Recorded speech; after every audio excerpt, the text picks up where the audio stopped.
Quel chemin es-tu en train de prendre? Tu es déjà sur l'un des deux.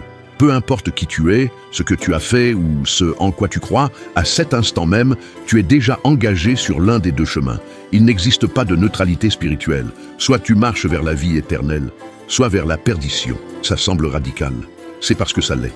Jésus n'a jamais laissé de place à un entre-deux. Le ciel et l'enfer ne sont pas des destinations aléatoires.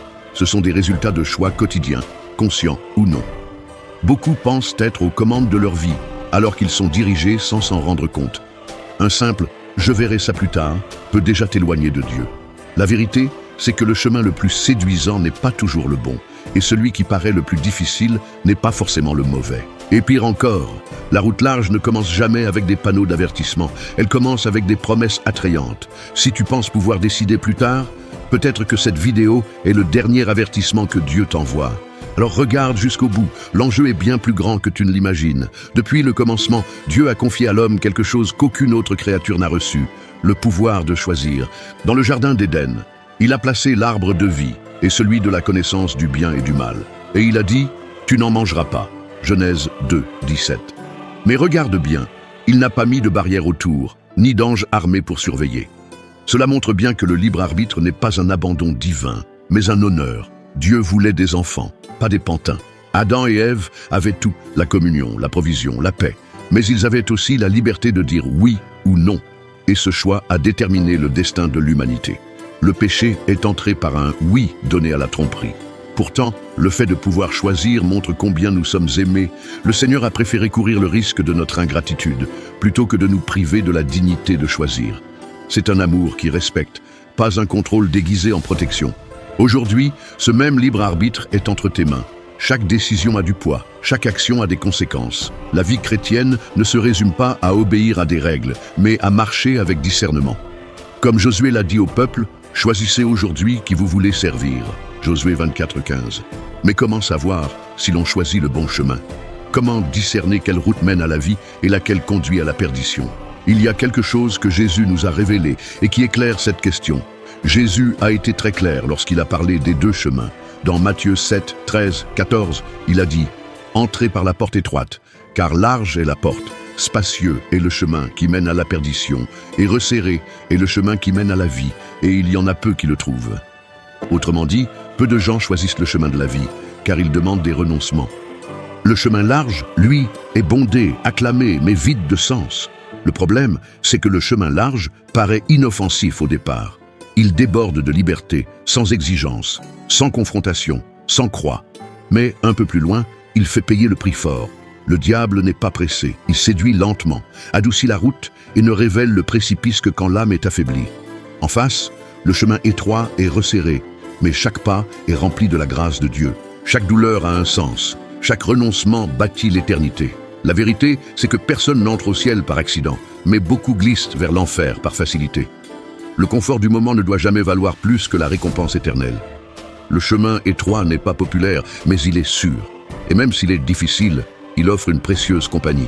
Jésus marche aux côtés de ceux qui le choisissent. Mais pourquoi tant de gens se trompent-ils de route? Quelque chose d'invisible agit dans l'ombre. Et c'est ce dont nous devons parler maintenant. La Bible est catégorique. Une guerre est en cours à cet instant même, et ce n'est pas une guerre contre des êtres humains. Dans Éphésiens 6, 12, il est écrit « Nous n'avons pas à lutter contre la chair et le sang, mais contre les dominations, contre les autorités, contre les puissances de ce monde de ténèbres. » Il s'agit d'un combat spirituel qui touche directement nos décisions. Penser qu'on choisit seul, sans influence, c'est se bercer d'illusions. Le Saint-Esprit nous guide, nous convainc du péché et nous montre le chemin de la vérité. Mais en parallèle, l'ennemi agit avec ruse pour déformer la parole de Dieu. Il sait où frapper, quelles pensées suggérer, quels sentiments alimenter. C'est pourquoi Paul nous exhorte à revêtir toutes les armes de Dieu. Éphésiens 6, 13. Car sans discernement spirituel, on finit par appeler le mal bien et à se détourner de la volonté du Père en croyant faire le bon choix. Lorsque tu hésites devant une décision morale, lorsque tu sens une attirance étrange vers ce qui est mauvais, sache que ce n'est pas qu'un trouble psychologique. Bien souvent, ce sont des forces qui cherchent à influencer tes choix. Et le pire, c'est qu'elles savent très bien se camoufler. Tous les pièges ne sont pas évidents. Parfois, ils prennent la forme d'un bon conseil, d'une opportunité ou même d'une bénédiction. Et c'est là que l'arme la plus subtile de l'ennemi entre en jeu.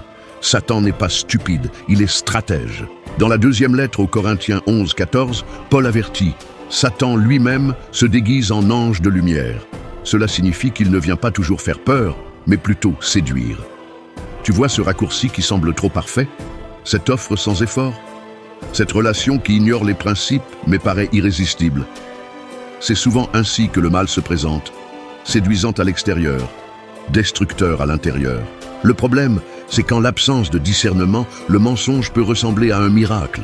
La personne croit que Dieu lui ouvre une porte, alors que c'est un piège tendu par l'ennemi. C'est pourquoi Jean nous enseigne à éprouver les esprits. Première lettre de Jean 4:1, car tout ce qui brille ne vient pas de Dieu. Le serpent dans le jardin d'Éden a utilisé des mots doux et a même mentionné le nom de Dieu, mais son but était de tuer, voler et détruire. Jean 10, 10. Ce combat ne se gagne pas par la force humaine. Il ne se gagne qu'avec la prière, la parole et une vigilance constante. Le discernement spirituel devient une arme indispensable, car l'ennemi ne fait pas que rugir, il murmure aussi.